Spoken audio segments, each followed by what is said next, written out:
تبع وأصحاب الأيكة وقوم تبع كل كذب الرسل فحق وعيد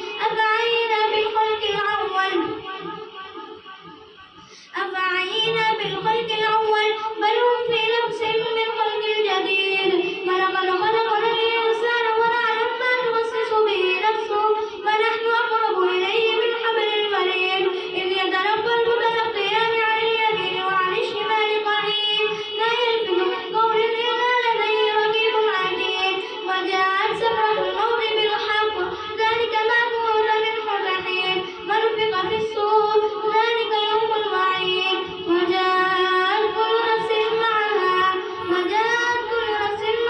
سائق وشهيد لقد كنت في غفلة من هذا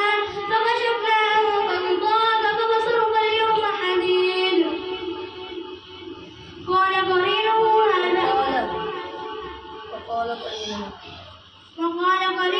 هذا ما لدي عتيد ألقيا في جهنم كل كفار عنيد مناع للخير معتد مريب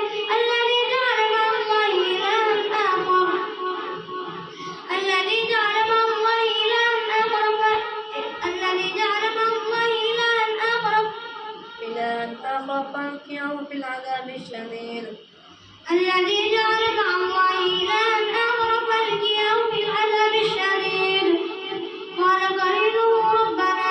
قال قرينه ربنا ما أطغيته ولكن كان في ضلال بعيد قال لا تختصموا لدي فقد قدمت إليكم بالوعيد لا يبدل القول لدي وما أنا بظلام للعبيد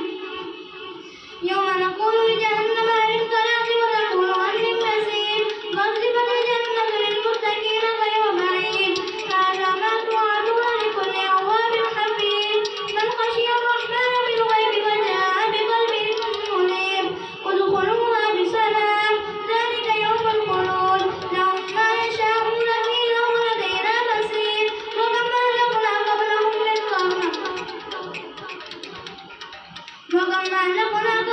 من قرن هم أشد منهم بطشا فنكبوا في البلاد هل من محيص إن في ذلك لذكرى لمن كان له قلب أو ألقى السمع وهو شهيد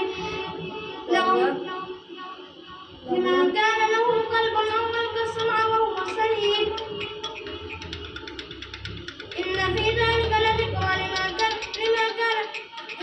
ذلك لذكرى لمن كان له قلب أو ألقى السمع وهو شهيد أو ألقى السمع وهو شهيد